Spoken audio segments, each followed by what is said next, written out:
Good evening, Rabbi Eisenberg. How are you this week? All right, good evening, Baruch Hashem, very well. How are you doing?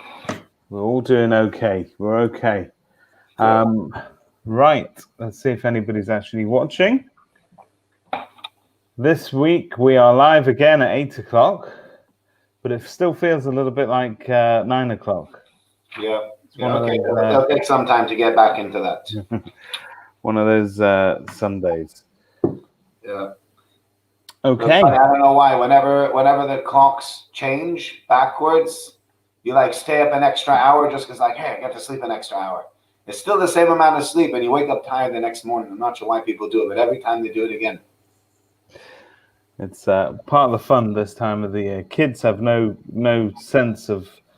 They have this bizarre sense that when the clocks do go back, they still need to get up at a ridiculous time in the morning. So it doesn't really help. Right. Before we start, I've been asked to give a bit of a shout out, a bit of a plug to the Motzi Shabbos Havdalah Live that has been happening recently, which is a wonderful initiative. And I believe actually this week I got nominated for next week by Andrew Adelman, which is very nice of him. However, we've had a chat actually in the exec, and I think Rabbi, I think you were involved in this discussion as well at some point. I wasn't. I keep on missing it because I'm davening here in shul. So by the time I finish davening, they've done it without me already. Well, you know what? Maybe next week we'll schlep it out for you a bit. But the idea is that this Havdalah Live initiative is not just for young families. There are a lot of young families, obviously, that are excited about being able to do it. But this is one for everybody in our community, and they can all get involved and they can all sign up to do it. So what I'd really like is to give up my nomination for next week and to try and find, just in the spirit of inclusiveness and a little bit of affirmative action, I'd really like to encourage perhaps people from who are slightly more senior than I am to take up this opportunity for their families as well, because we'd like to see you on screen together with everybody else connecting in this wonderful way. So if anybody would like to do it next week, please get in touch. I know a few of you have tuned in. Do not be afraid. It's not as daunting as it sounds, right, Rabbi? Not at all. And if you're worried about being able to do it or not, I'm sure that Shmuley Baron would give some Havdalah lessons via Zoom. He's taught so many people so many great things. I mean, Shmuley Baron has really been a tremendous resource for people in the shul. He's taught people how to daven. He's taught people how to say Sheva Brachas. He's taught people how to make the blessings under the chuppah. He's done a lot of great stuff for so many people. And, you don't have to feel in a way. I remember people saying he's sort of a great resource because you don't have to bare your soul to the rabbi and let the rabbi know that you don't know something. So there's somebody else that you can go to, you can say to, where your secret will be safe. He's a great teacher. He's extremely patient, extremely understanding, and he's capable of teaching anyone. Shmuley, he's absolutely great, and I miss him. I mean, he's one of those figures that you really sort of miss around shul, Yeah. I mean, he's still being careful. A few people have asked me how he's doing, and the answer to that question is he's doing fine, Baruch Hashem. He's just being very, very careful, which is why he's not been in shul. But Baruch Hashem, he's doing better than maybe his absence seems to indicate to certain people. Good. As long as he's safe and he's well, that is the main thing. Absolutely. Right, turning to this week's subject. So last week we tackled Noach and the flood, and pretty much the whole of last week's Sedra is caught up with most of that story. This week we get introduced to somebody who I think Chief Rabbi Sachs quite rightly always used to say, or ex-chief rabbi. I don't know how you refer to a chief rabbi that is Chief Rabbi Emeritus, maybe. That's emeritus, maybe. Because I know you always refer to an ex-president as a president. So I understand that he always marveled that Avraham is one of those characters that should always feature in the top 100 most influential people ever to have lived, and yet very often doesn't feature on any of those lists because it's forgotten as by some people as a sort of footnote in history, but really it's where everything started. It's where all. Abraham or Noah? Who are you with? Sorry, I'm talking about Abraham now. Yeah, sorry, I sort of like missed the connection there. Talk about Abraham now, and he pretty much shows up on the scene very early on, straight from the get-go in this week's Sedra, without very little background information as to who he was and how he ended up in this particular position, and in many ways, we're left for the Midrashim really to fill in the backstory and to give us all of the legends that we know of Avraham growing up as a child, and how he became the father of all nations on earth. But what's unique about this story is from the minute that we meet him in this week's Sedra, he's pretty much told, he's forced into action. He's told that he has to go and he has to do something. And what we then see is almost a series of tests and trials that are given to him by God that form his entire, really the entire moral basis for any Abrahamic faith that comes afterwards. But one of the overriding themes of this is also loyalty. Absolutely. So that kind of opens it up. I've been accused of talking too much on these things, so I'm going to open it up to you. We're on this at 50-50, no? If it ever tips over 50, let me know. I can speak more. It's fine.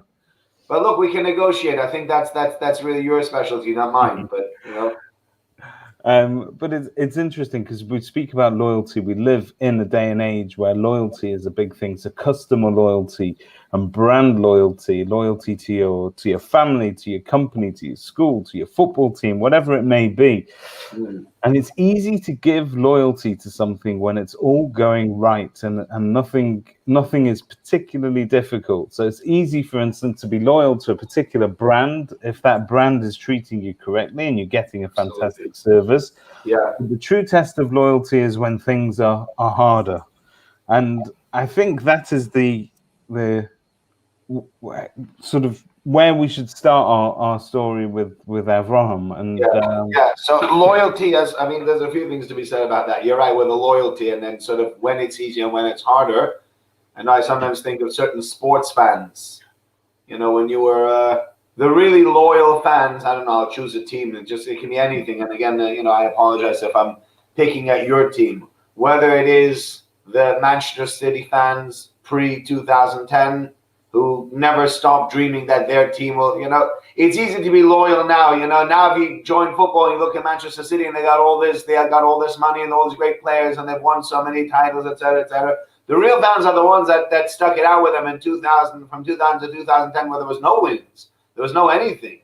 That's real loyalty. When you can, I think we start sort of, sometimes I look at sports fans and I say the loyalty that they show to their team, no matter what it is, they'll always have some kind of excuse. They'll always have some kind of explanation why it is that, it's not as bad as it seems. It's not the way it is. Avraham Avinu, I think we can start with the first test of his loyalty, is not even mentioned in the Torah. I think I've mentioned this in the past in sermons. I don't want to get into this too much because I remember at the time when I did speak about it, it did upset one or two people. But that's a story for a different time. But basically, we have Avraham Avinu here, and he's now become convinced of the idea of monotheism, that there's one God, and his father Terach owns this idol shop. And Avraham Avinu goes in and basically takes the hammer and bashes up every single one of those idols, leaving the biggest one with a hammer in its hand. And his father walks in, and his father says to him, "My goodness, what happened to this shop?" And he says, "What do you mean?" I said, "Well, look at all the idols. They're all over the floor. What is it?" Yeah, this is in the Medrash. So what then happens is Avraham Avinu turns to his father and he says, "Well, look, they all had an argument. All these idols had arguments deciding who is God and who isn't God. And then the biggest one of them just picked up this hammer and sledgehammered everybody else and just destroyed them. To which his father says, don't be stupid. These are statues. They don't move. They don't talk. They don't have that kind of conversation. What are you talking about? To which Avraham goes, aha, right? If that's what you're saying, well, why is it that you're willing to serve these idols? And his father says, instead of saying, well, good point, Avraham, that's really good, clever kid, I guess, because his father wasn't Jewish. Avraham was the first Jew, so his father wasn't Jewish, so he didn't take pride in his intellectual achievements the same way we tend to do. We as a Jewish nation have put almost an overemphasis on brains sometimes, a little bit too much on academia, a little bit too much on getting good grades, etc., etc. But Avraham Avinu has given his father this wonderful argument, and his father, instead of saying, oh, you're right, takes him to Nimrod, who was the king at the time, and Nimrod and he have some kind of debate, a kind of argument, and Avraham Avinu says, I believe in one God. He says, well, if you believe in one God, let's see what your God can do against my fire. Because fire is my God, I'm going to throw you in the fire. And Avraham Avinu gets thrown in the fiery furnace, and he survives that ordeal. His brother, who's been looking on, and here comes the first discussion really about loyalty. His brother, good evening, Sheila. His brother's been looking on, and his brother's thinking to himself, wait a minute. Let's decide over here. I'm not sure where I stand on this whole thing, but let's see what happens. Avraham Avinu, if he survives this, so then I'm on his side. But if he doesn't survive it, well, then I'm on Nimrod's side. So they chuck Avraham Avinu into the fire, and Avraham Avinu comes out unscathed. And then they turn to his brother Haran, and they say, listen, Haran, what do you think? God or no God? And Haran goes, I believe. Yeah, so he says, I believe. Yeah, that's amen. One of those. He says it exactly like that, right? He might have said it in the old Aramaic, but yeah. Okay. I don't know what we could say, Ani Mamin or something, whatever it is. But he says, I believe. And he says, all right, you can believe in that. And they chuck him into the fiery furnace, and he dies. And there already is an interesting discussion about loyalty. Because why did Avraham Avinu's brother not get saved? Why did only Avram get saved? He was said, yeah, I believe. I think part of the answer has to do with the loyalty or lack of loyalty. Avraham Avinu had a loyalty to God in that he was willing to sacrifice his life for God. And so he says, I'm loyal to you, God, up to the point where they're going to throw me in a fiery furnace, and if I die, no problem, then I'll die. But I'd rather die for my principles, and here's where the loyalty comes in. I'd rather die for my principles rather than do something that goes against my principles and denounce God. And so I wanted to go in the furnace. Whereas Haran, Avraham Avinu's brother, looks at Avraham Avinu and goes, hey, he got saved, I'm going to get saved. So he doesn't really show a loyalty to God as such. He was waiting to see, what's the outcome? Yeah, Avraham Avinu put on a pretty good party trick. Well, if he can put on that trick for himself, he might be able to put on the trick for me as well. But that's not real loyalty. Loyalty is built through the fact that you're willing to sacrifice for God. If you're not willing to sacrifice, you're willing to only stay alive. Well, I'm happy to join Avraham Avinu's team because I'm going to stay alive anyway. So God says, all right, do your own thing. So there's a I know it's sort of like, it might be not as comfortable an idea, but I think the first idea over here within that story is the idea that the loyalty that Avraham Avinu shows to God and in willing to say, I'm willing to literally put my life on the line for what I believe in, is it's the overarching loyalty that we see through Avraham Avinu throughout all the tests that you mentioned again and again. Is that loyalty that he shows that really makes him stand out above and beyond almost anybody else. But going back to the frequency of those tests, the fact that it is again and again, and I know that this is something that is discussed and examined, but you would think that after the first display of loyalty where somebody puts their life on the line, they come out of it unscathed, that lesson and standing up to your father and really sort of taking on the main religion of the day, which was idol worship, and bringing all of that down, even as a child, to then go on and have to be forced into a situation where you are once again being put into a situation where you must sacrifice not only your own life, but that of you're willing to sacrifice the life of your son. You're willing to compromise perhaps the shalom bias of your entire family in certain ways. and probably what is considered to be one of the greatest tests of all is a physical challenge that came. It can only be described in that way. That came really at a very late stage in Avrahom's life, where he is asked to, where we talk about bris milah, really, which is a huge ordeal for a man of that age to go through. Absolutely. In the searing heat in the middle of the desert, and to still be able to perform without modern technology. I mean, Crazy. my understanding is, and I may be wrong on this. You could always ask the doctors. My understanding is, I've heard from other people that when you do bris milah to a child, it's something that takes, I don't know, I remember with my kids, we've had 4 boys. It didn't take that long to get over it. But when you have an adult, it's stitches. It's a real.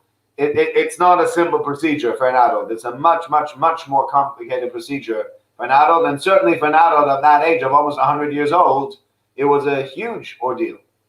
So I think that I would say 2 things to that. This in discussing these ordeals. Number one, like I'll give you an example. My kids enjoy watching. Brought home certain things that they got, or friends or whatever. They enjoy watching something called MasterChef. Have you heard of MasterChef? Yeah, sure. Yeah, have your kids ever watched that thing? My kids like watching it as well. I have to confess, I like watching it. Anything to do with food, look, it makes good TV, right? I've seen some of this. It makes for good TV, and they really do a good job. And I mean, they really like watching the junior version of it, not really the senior version. So MasterChef Junior, and what happens at MasterChef Junior is every week there's another challenge. So if you want to figure out who is the master chef, you can't just say, hey guys, here's a burger. Whoever makes the best burger, he's the master chef, or she's the master chef. Because they might be really good at making burgers, but next week the challenge is going to be fish. The week after, the challenge is going to be to make a beautiful ice cream, or make a great milkshake, or to do something else. It's so multifaceted that you can't really consider someone a master chef unless they've been through different trials. And then we say, this is the person that consistently, throughout all the different things that have been thrown at them, has shown again and again, that's the master chef. And I think the truth is, and we'll come, this is the first thing I want to say, and there was something else with it as well, that's true for Avraham Avinu as well. That his tests weren't, they weren't sort of like single, they didn't have one single facet. The different tests had different facets to them. So some things were testing him physically, some things were testing him spiritually, some things were testing him with his family, with his boundaries, etc. The tests came on all levels. And so that Avraham Avinu, to be seen as, God says, this is the guy whom I want to give my Torah to, this is the guy who I want my nation to come from, one test just doesn't do it. Because one test only shows you one thing. Now you might say, well, all right, the first test shows me that Avraham Avinu is willing to give up his life for God. But if he's willing to give up his life for God, doesn't that show you that he's willing to make the ultimate sacrifice? But what I would say is, and again, this is what I said years ago, and well, it wasn't this; it was something that I added to it. But I'm not going to say it again. Maybe privately, I'll tell you a different time. But but the point that I made was, it is a lot harder to live a life for God than it is to die for God, because to give up your life, yes, you've given up your life. But if you really believe in God, you believe in an afterworld, etc., then I've given up my life. It was 5 minutes, 10 minutes, an hour's worth of discomfort, but I'm finished. Whereas sometimes living for God and having to go through the challenges afterwards it's so much more difficult than just saying, well, take me. And in a way, again, I cannot speak for, this is not what I said, but I cannot speak for people within the Holocaust, and please apologize if anybody takes offense to this. But if you ask the people who had the most difficult trials in the Holocaust, it probably wasn't the people that went to the gas chambers. Yes, the people went to the gas chambers, they lost their lives and it was terrible. But the people that spent 5 years in working in camps like Auschwitz or any of the other camps, the terrible labor camps, the terrible things that they went through, etc., the 5 years of pain, of torture, of everything else that they went through was probably a much more difficult test than the test of being sent to the gas chambers And then, yes, it was it was the ultimate sacrifice, as we call it.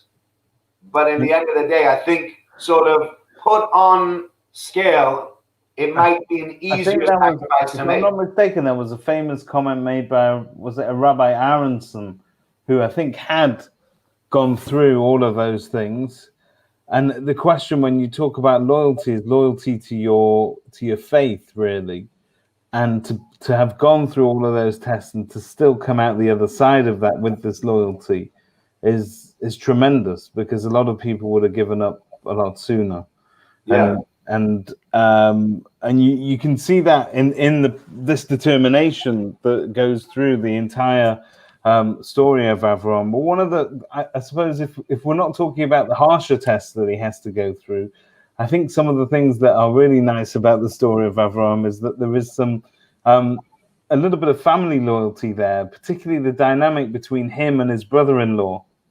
And a lot of family loyalty that goes on over there. The sense of responsibility. So there is anybody that has had to invite their family, their extended family, and unfortunately that's not going to happen for a while yet. But after all of this is over, when we go back to our family meals are lovely because we all love each other. But family meals are also difficult because we all love each other so much that sometimes we hate each other. There is this dynamic that you have to go. You have to balance that tightrope all the time of being diplomatic.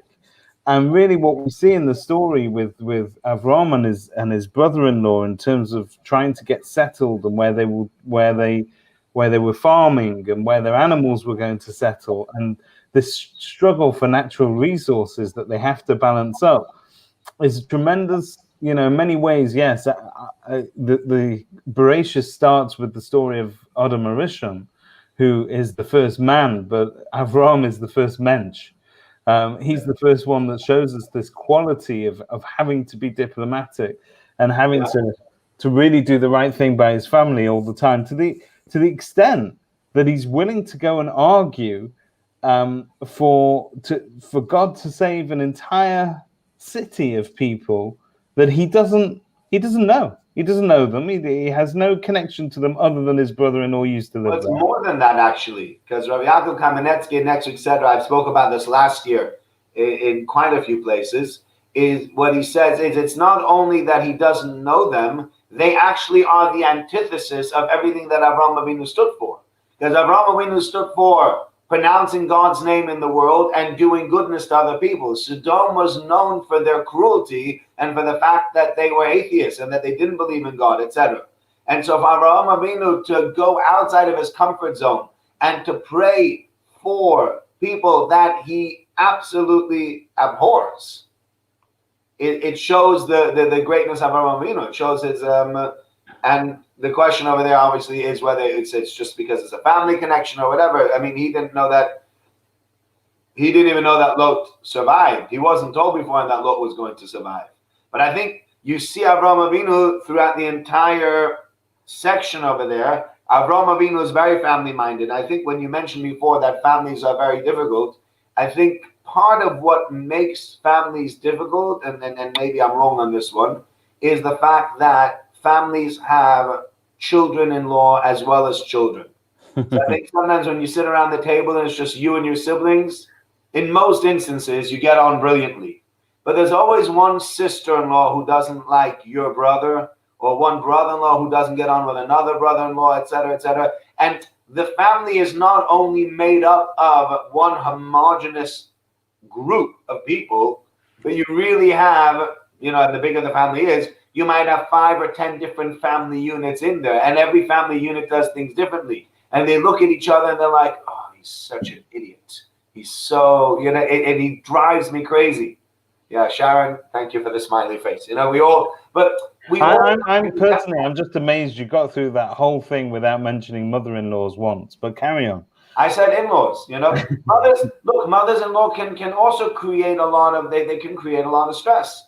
They can create, on both sides, they can create a lot. I think, in the case of sons-in-law and mothers-in-law, I think the stress is a lot less, as I've seen, than daughters-in-law and mothers-in-law. It seems that side is a lot more complicated. And then if you are a mother-in-law, please don't take that to heart. That's the way it is.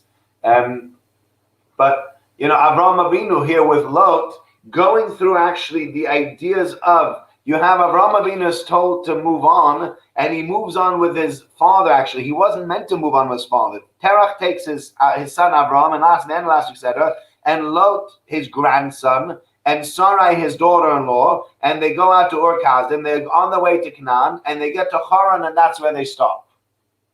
I love that, Clive. Thank you. Right? Clive, you should write, mother-in-laws are great. My wife is one, and she's told me to say so. Yeah. And then Terach dies, and only once Terach dies does Avraham Avinu move on. So he's first and foremost loyal to his father and his parents. I think we're going to speak about that next week, because next week I really would like the topic to be about Bikur Cholim and about parents. Yeah.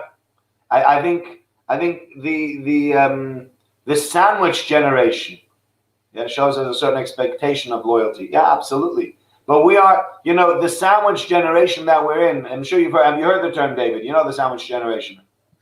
Yeah.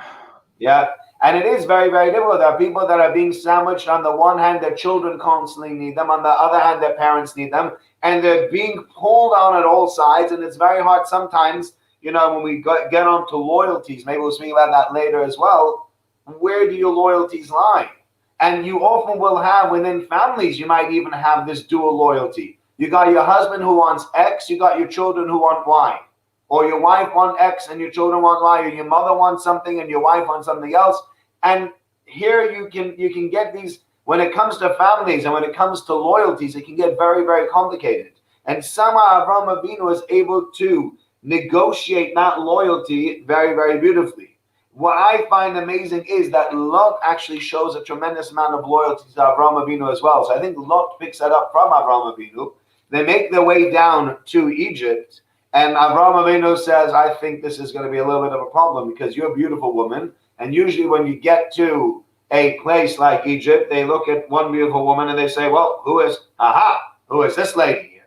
And then they try to sort of take her for some kind of wealthy man or the local mafia boss, etc., etc. Here, Avraham Avinu went all the way to the top, and she ended up in the house of Pharaoh. Now, Lot could have blown Avraham Avinu's cover. He could have said, well, actually, funny that you should say that he's her brother. Actually, if you want to know the truth, that's her husband. And if he had said that, they would have bumped him off. The only reason they don't bump Avraham Avinu off in that entire story is because Avraham Avinu says, we're siblings. They're like, oh, siblings. Well, okay, well, as her brother, you deserve many, many presents. And we'll now take your sister to the palace, to Pharaoh. And Lot says nothing. So there is that loyalty there from not only from Avram to Lot, for schlepping along Lot all along, but Lot to Avraham Avinu as well. In Lot saying, you know what? I'm not going to tell on my brother-in-law, even if I stand to make a lot of money. And he stood to make a fortune over there. Because if he had all he had to say is Avraham Avinu was actually her husband, and he would have ruined the entire plot. And then we see, if you keep on going, we see this family loyalty plays out the whole way. When you read, Lot goes along with Avraham Avinu, and they have this argument, as you said, and Avraham Avinu says to him, I'll not to him meriva beini uveinacha, let there not be an argument between me and you, between my shepherds and your shepherds, for we're brothers. So how does that look if brothers are fighting? That's not right. So he says, the entire land is before you, part of my life. Please, we'll go our separate ways. But even though we go our separate ways, people misunderstand this verse. But the verse says, if you go left, I will go right. And if you go right, I will go left. Rashi says, actually, wherever you're going to dwell, I won't be far away from you, and I will be near you, always to watch over you and to guard you. So Avraham Avinu is not saying, you know what, you go east and I'll go west, and we'll go as far apart as we can. If you go east, I'll just be slightly over to the west. If you go west, I'll be slightly over to the east. So we're not in the same place, but we're still going to somewhat, we're going to look after each other. I think within that, by the way, there's a great lesson even in family diplomacy, in that sometimes it's easier to deal with family at a distance than it is to deal with family close nearby. Good fences make good neighbors. Yeah, that's true. That's what it is. It is very true, and it's spoken like a true estate agent. Yeah, But it's true, and I think we've a lot of us have had too many good fences recently, and we get to the point now where we're desperate to see our extended family. absolutely. But That's so for sure. But You know, speaking I just see, completely selfishly, there's a lot. Speaking completely selfishly, there's a lot of people who, during the beginning weeks of lockdown, what they had was, yes, this anxiety that they don't have their normal life, but they also had quiet from pretty much everything. That was nice. Yeah, and it's interesting that we as human beings can only go so long with that quiet and that isolation. Yeah. I just heard somebody actually today on LinkedIn speaking about the fact that when he comes to daven, he's not only actually going to pray to Hashem. He says, I see we're only allowed 25 people in his synagogue. He lives in Montreal. We're only allowed 25 people in our shul, and that's fine. But it means I get to see 24 people that are friends of mine. And so davening has really a double function for people, as number one, being able to connect with the one above, but also being able to connect with the people around you. Even though you're socially distanced, and even though, yes, I understand we're not supposed to be standing next to each other and chatting with each other, etc., and all that's correct. But still being in a room together with another 24 other people takes you out of that loneliness. Being on your own and not being able to go to anybody, it creates a certain loneliness. And sometimes the people at your place of work are good friends, but many times the people at your place of work are people that you don't want anything to do with. You know, they're not really your friends. So you go to work because you have to, but you don't have any companionship there. At home, it's the same people, but you sort of long to have a little bit more of a more balanced sort of different sets of people, and it makes it complicated, it makes it difficult.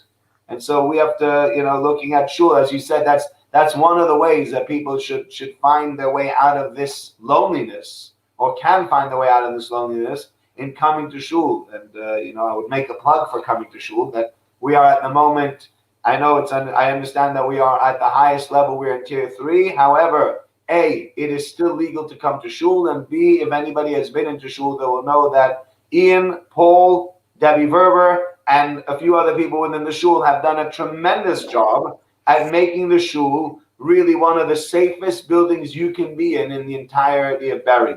And so, I would say to anyone, if you're worried about coming to shul, maybe come one day when they're not davening, make an appointment to see what's going on, just to see the room, to see how it's been set up, and you can convince yourself that it is actually fairly safe to be coming to shul. And everybody's here is 2 meters apart. Everybody's wearing face masks. It is a very safe environment, and it will help you get rid of that sort of anxiety of just being on your own.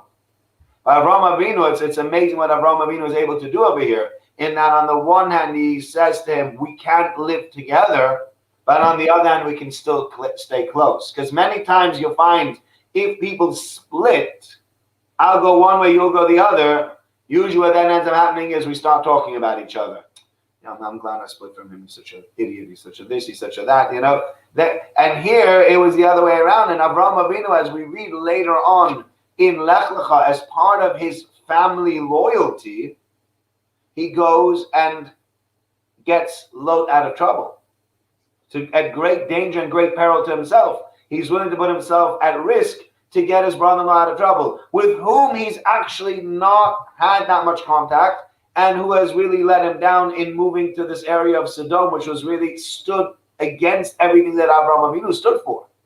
And yet he's able to say, you know what? I will still go, and I will still help my brother-in-law.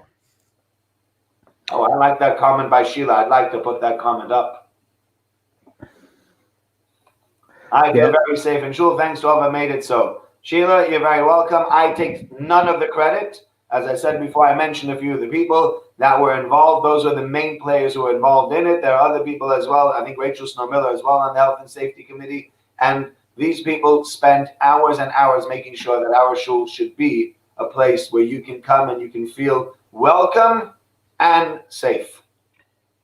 So when we talk about loyalty, you also have, so there are very many different aspects of family loyalty that get tested throughout the entire story of Avraham. So you've got this dynamic with his brother-in-law. You have the incident where his wife is effectively kidnapped, and he has to. And some of these things you can have controversial sort of interpretations of whether or not it was the right thing to do, whether he should have said something, whether he shouldn't have done. And then we get to the point where he's also we get to. I used the word shalom bias before, but let's face it, we're talking here about keeping your marital relations in check and making sure that your microcosm of your family doesn't blow up. But Avraham was asked by Sarah at one point to send out his other son and Hagar. But that's next week. So here's before that. That's next week.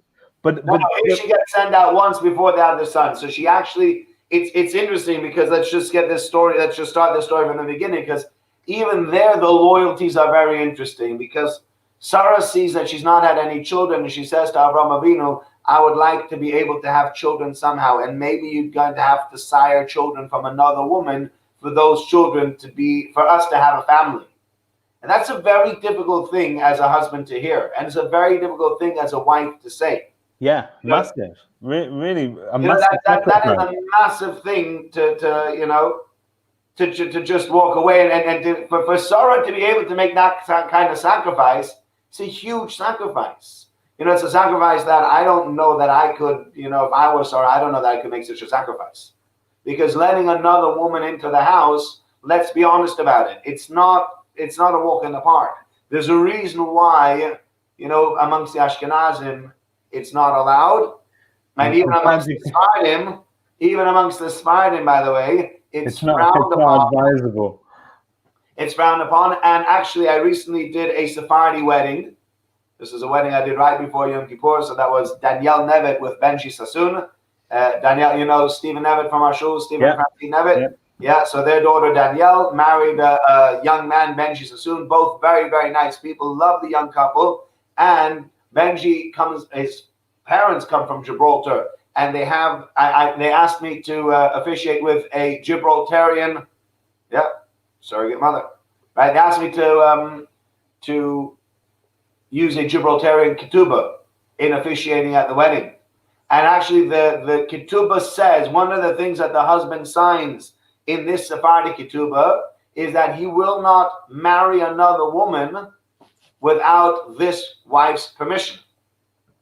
So, we see even amongst the Sephardim, and even then, let me tell you, it's a very uneasy permission. I speak out of personal experience with this particular thing. We all know about my grandfather's history on the Ashkenazi side of my family, but my mother's parents were originally Sephardi Jews from Turkey.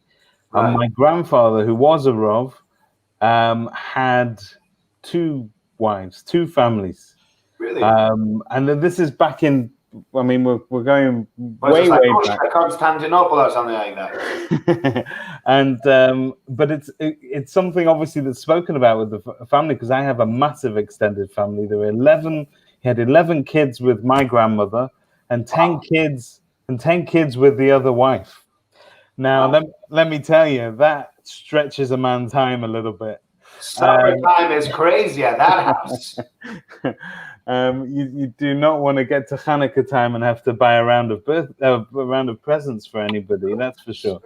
So, but it's an almost impossible thing to balance. But for both women, there has to be an awful lot of understanding, and for Sarah to do that is just it shows her qualities in terms of what she was willing to sacrifice, almost for the future of her husband's bloodline, but more or less for the Jewish nation. And Avraham Avinu, because of his loyalty to Sarah, listens to her. So that's the other thing. I don't think Avraham Avinu sort of heard, oh wow, I get to have another wife. Whoop-de-doo. I'm sure Avraham is like, well, we're married. No, isn't this doesn't. But she said, this is what I want. All right, if that's what you want, then that's what we'll do.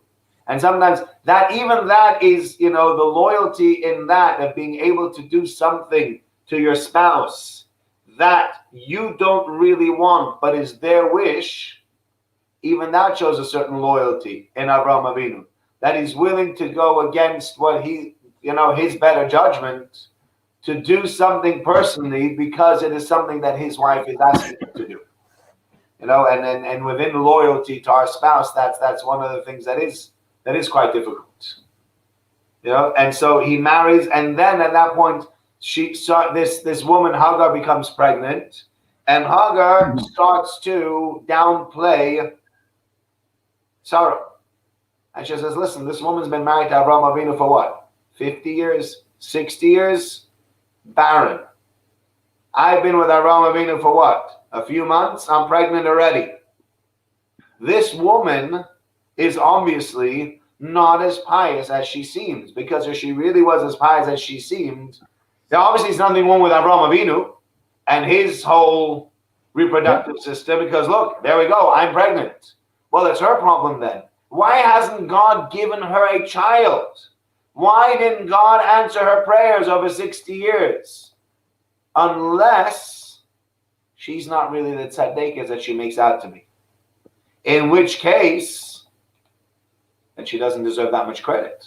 So why is everyone making such a fuss of Sarah? Sarah is nothing great. And here actually, that's where you get your shalom bayis tiff between Avraham and Sarah. Because Sarah comes to Avraham Avinu and she says, Chamasi alecha. I am very upset with you. Where are we? Let's find it. So the verse says, and this is in chapter 16, verse 5. Sarai says, Avraham, the outrage against me is due to you. I'm blaming you. Right? It was I who gave my maidservant into your bosom, and now that she sees that she is conceived, I become lowered in her esteem. Let Hashem judge between me and you. Very strong words. Yep. Yep. And Avraham Avinu goes, whoa. I never even asked for this. So, you sometimes you get schlepped somewhere by your wife, and then you go there, and then it doesn't work out, and she goes, David, it's your fault we had a horrible holiday. And you're like, I never bet on Turkey. We've left Turkey years ago. My grandparents had a hard time there. We never went back ever since. It was your idea. You want me like this was not my idea. And Avraham Avinu says look, she's your maidservant. Do with her as you please. So Sarah makes life difficult for her, and she flees. This maidservant flees. And here, even within that, there can be discussions about the loyalty. But Avraham Avinu's loyalty was to his main wife. This woman flees, so she flees. Okay, so be it. And then she meets these angels in the desert, and they send her back to Sarai, and she makes her way back. But she's told this child that she had, she actually miscarried. She was going to have another child, and that child was going to be called Yishmael. And then they actually have this child, Yishmael. And some of the issues that we today have, according to the Midrash, some of the issues that we suffer from today, from the Ishmaelites and from our cousins, are due to the fact that Sarah Imeinu did what she did to Hagar. Why did she treat her like that? And even though Hagar treated Sarah badly, she shouldn't have treated her with that kind. She shouldn't have treated her with that kind of contempt in return. And so there is again over here a lesson with all the loyalties that are going on over here. It must have been even for Avraham Avinu, it's very difficult. You have this woman who's carrying your baby, and you have your main wife who's like, get rid of her, and you're like, what am I supposed to do? I'm between a rock and a hard place. Where does my loyalty lie? And Avraham Avinu's loyalty lies with Sarah, but I'm sure it was a very, very difficult test for him to have to send away Hagar, with whom he also is carrying a child.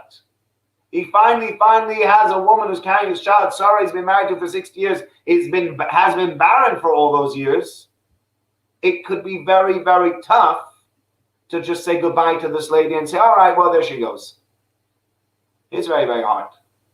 I don't know if you remember the story. It went on for years. Very, very sad story that we had of Mrs. Beth Alexander, who married a young man from Vienna, and then they had a divorce proceedings, and things went pear-shaped over there. And for the life of me, I still don't know, and I can't understand why it happened like that, or what happened, and people tried to support her, and people tried to help her. But, she stayed behind, and she was fighting for her kids, and fighting for her kids, until sadly she lost the battle for surrogacy, and her husband took over, and then she moved away. She moved to London. But it was, to leave behind her child. I remember speaking to her. She came, she sat here in this office, she sat there and we spoke, and she said, people have told me, just, it's so difficult to leave Vienna, just go set up a new life, go back to where you're from. And she says, how could I leave my children? How could I leave my twins behind and just start a new life somewhere else? That just doesn't make any sense. And this is what Avraham Avinu was forced to do almost in his loyalty to Sarah. So that also brings these loyalties into question, and makes it very, very difficult. Really, the entire Seder from beginning to end is a Seder that speaks about loyalties again and again and again.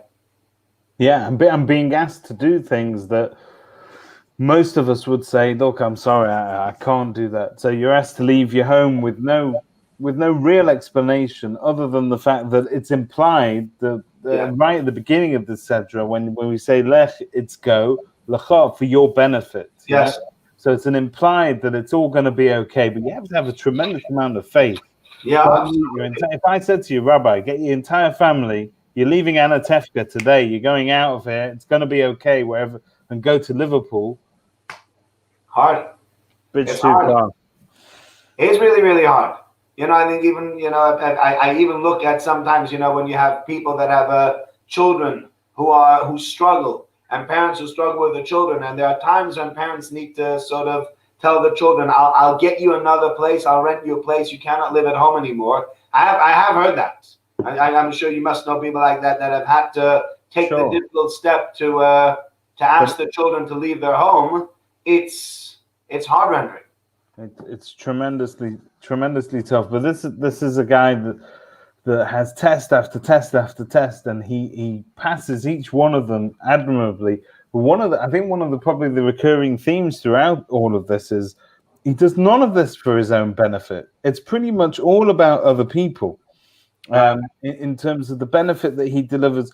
So you get to that episode where we are talking about Bris Milah, and you've got the episode where the angels come to visit him.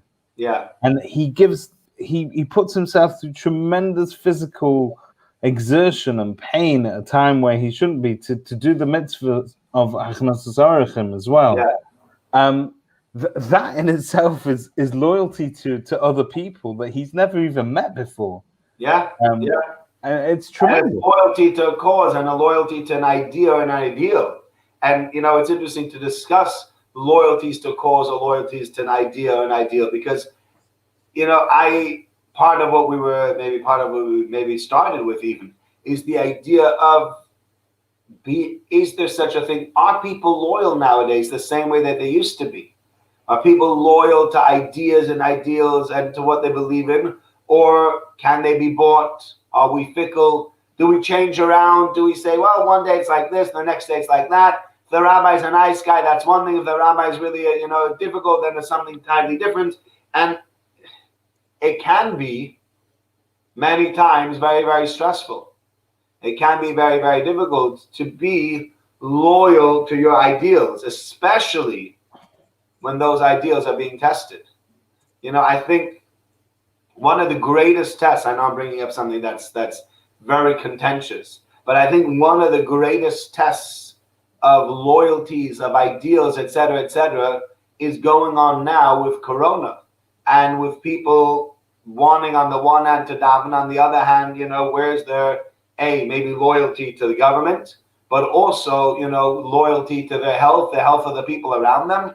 And sometimes people will say, well, the other people aren't really coming to daven, so where's the loyalty to God? And we need to get back to our normal life, and we need to be davening. And even that kind of loyalty, when you have some people feel that, even when it was illegal, they felt that extreme loyalty in saying that I have to daven with a minyan. I can't not daven with a minyan. And other people say, how could you daven with a minyan? How could you do such a thing? That's not being loyal to all the people around you, and that's not being loyal to your country and to your government. And that kind of double loyalty, even that makes for really, really difficult discussions. But it depends how you define loyalty and what the test of loyalty is. And we can't forget that in the more modern, recent history, plenty of things have been done in the name of loyalty that are horrific. Yeah. And that when people have loyalty to a certain cause, if it's not born out of doing the right thing, then that's always going to end up in tears. And I think that because of that, we have a very tenuous relationship with loyalty these days in the modern age. When things are good for us, we're good to be loyal, and Yeah. when things are slightly harder, it's that's the ultimate test. Are you still going to stick with something even if the going gets tough? But Well, do people use somebody who's more expensive because they've always used them, or will they use the new kid on the block who's 10% cheaper? it depends, and again, it depends how you define what is doing the right thing and what is value to you. And again, Clive opens a whole load of discussion. Yeah, but this has always been a big fight: the dual loyalty of Jews. Yeah, and It's that's for years, for centuries, that's been this discussion. and it's something that's often used by our detractors over the years to try and frame the debate in a way that we cannot override our Jewish loyalties for With national Jews first loyalty. and British second. Yeah. But I think if you were to ask a lot of our congregants, they will tell you that it's possible to feel both equally and at the same time. But yes, it is. But until they start conflicting with each other, and that's the thing. So it's where there's, you see, for us as Jews, we're loyal to every country we've ever been. I think lucky enough to be members of. People have laid down their lives in wars. They've devoted their entire life to furthering the country, to politics, and to all sorts of stuff. But then there have been times in history where that loyalty's not been particularly well repaid.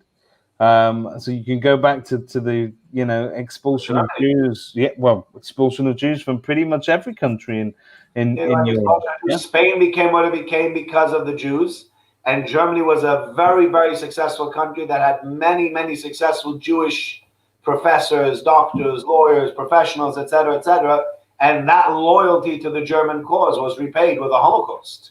So, sometimes people say, what's the point in having the loyalty to the country when at one point or another the country's just going to stab me in the back? I might as well show my loyalty to my Judaism because they won't stab me. But I don't think that's how Avraham would have played it, and that's interesting. Because I think I'm not sure how he would have played it. well, no, but everything that you see from the story of Avraham is that he is willing to judge other people by their actions, and he first treats them as he would want to be treated, and then gives them an opportunity to treat him back. And I think that's probably a good lesson to live your life by, really. We were kicked out of England by Richard I. Yes, yeah, we were. And still we found at some point that it was okay for us to come back again. I think under, was it Oliver Cromwell, I think, bought the. Yeah, I think Oliver Cromwell, people say that he never even rescinded that law, so the law officially still exists, that Jews are not allowed to live in the Commonwealth. Oh, there you go. I think we've well and truly overwritten that law, just in your postcode alone. But it's interesting when you talk about these different loyalties, because yes, your loyalties will get called on. And we're talking actually the loyalties that Clive is talking about. So England versus Israel, British versus Jewish, and bringing sort of historical references into it. That is a fundamental loyalty. But on a day-to-day basis, we have all different kinds of loyalties to friends, loyalties to families, loyalties to causes. What happened to all the people that Avraham tried to convert to monotheism? It's a good question. I remember asking Rabbi Leff the same question, but I don't remember the answer. There are answers brought in the Mefarshim, but it seems that they disappeared. But it's interesting that from Avraham, and I heard this it was a talk by Rabbi Sachs as well. I think at the time he totted up the number of nations that had come, just modern day nations that we know of. There was something like 98 Islamic states altogether. There were 80 Christian countries, 80 Christian states, and one obviously Jewish state, and to think of it that all of these, I mean, and these span the entire globe, Yeah. all came from one guy. But the idea of monotheism, that came from Although it's interesting because monotheism did exist before, and Noah was a monotheist. Shem and Ava were monotheists.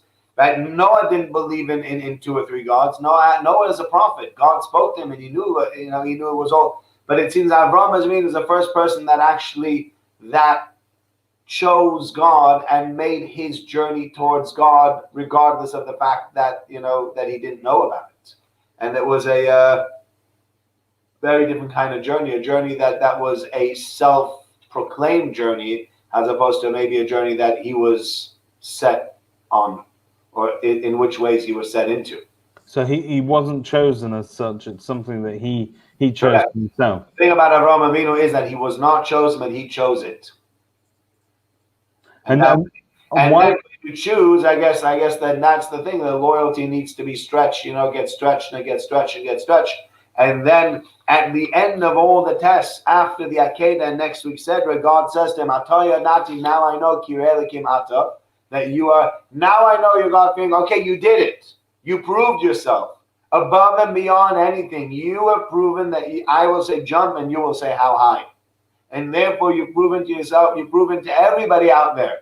There's a reason that God chose Abraham. God didn't go, he goes, I'm that one. Yeah? God says, okay, that one, let's see. And let's see what happens if I'm not so nice to him. And Abraham keeps on coming back and going, that's not a problem. I'll manage. And again and again. And Abraham keeps on saying, that's not an issue. We will do whatever it takes. But I am loyal to T. And God says, that's the guy that I want. And it's interesting. That's the difference between that and the story of Noah. When the Chumash introduces us to the story of Noah, it sets up the premise very, very nicely. It says, Noah was a pure man in a time when the rest of the world was sinning, and this is the reason. And then God convinces him that this is what he now needs to go and do. And he asks him specifically, I would like you to do this, and this is why I'm going to go and do that. And with Avraham, it's almost like, rather than sort of say Avraham was also the most pious man of his generation, it's not that isn't how the story opens. Oh, that is. And the story actually, when Avraham Avinu was given this commandment here, he's 70 or 75. It's a discussion how old. It actually says Avraham was 75 years old, but say Semacharon. So that means, but what did he do until 75? Okay, so that means Avraham Avinu is running around the world and telling everybody about God, etc., without ever having experienced God personally, without ever having had any prophecy, without God wanting anything from him. And he just says, I believe in this because I believe in it. And I will do it because, and even without any communication, without any connection whatsoever, Avraham Avinu's loyalty to God is unbelievable. In the fact that you can be loyal without knowing about it, without knowing about God the way Avraham Avinu did. So Clive, I think, just echoes what we were saying. It wasn't only monotheist. The Yeshiva Shem and Eva existed since Noah. Correct. Yeah. So really, that is the first documented monotheist, but no one else is. Clive is on fire this evening. He is. 2 thumbs up for Clive. 2, actually. Excellent. Yeah. Right, Rabbi. So I think that kind of brings us full circle on the story of Avraham. But I'm going to let you close. All right. It's interesting. I don't even have any real closing thoughts. But I guess within our lives, I think the thing that I was thinking about today, as I was preparing for this, is, as I said before, within our lives we'll have many instances, in many cases, where our loyalties will be tested and they will be stretched. And I think we need to really know that on the one hand, we are tremendously loyal, but you also need to sort of grade those loyalties. So, for example, I give you this one example, and I know this is it's out of the scope of the remit that they're speaking about now. But I remember listening once to a talk, and that within that talk, one of the things the person said was, as a husband or as a wife, your number one loyalty is to your spouse. He's your teammate, or she is your teammate. And then everybody else comes in. Then you got your kids and you got your parents. But the first things first, you need to realize, hey, you are the number one on the team. So it's I'm 1 and you're 2, or you're 1 and I'm 2. It doesn't make a difference how you want to count it. and we are a team. And you'll always have in life, you'll have lots of different instances where those loyalties to different people will be tested. And I think if you can look at Avraham Avinu and realize that on the one hand, he's able to keep his loyalties to his family, to his wife, to his brother-in-law, to God, to the people around him, and that he's able, as you said, he's the mention, the way that he's able to juggle all of those things together and to make it all make sense without, I mean, I guess we saw one Sarah gets upset with him, but in general, without having any real repercussions, everybody still looks back at this guy and goes, you know what? This guy's a mensch. He's got his loyalty, you know. And sometimes, you know, I have people that I don't agree with some of the things that they do, but I can admire the loyalty that they show for what they believe in, even if I don't agree with what they believe in. But you know what? You're being very, very loyal to XYZ cause, and I really admire that. And that's an amazing thing. And we can or should be looking at ourselves, having that introspection, realizing, do I actually show the loyalty that I should to the people that I really need to show it to? And if I do I have an understanding of where it needs to be, where it's too much, where it's too little, and how I need to juggle it all together to make it all work? And when we do that, then we learn the lesson of Avraham Avinu, the lesson of loyalty, and the lesson that we need really in our entire lives. And on that note, we wish you all a very, very good week. And thanks for tuning in. Thank you. Take care. See you. See you soon.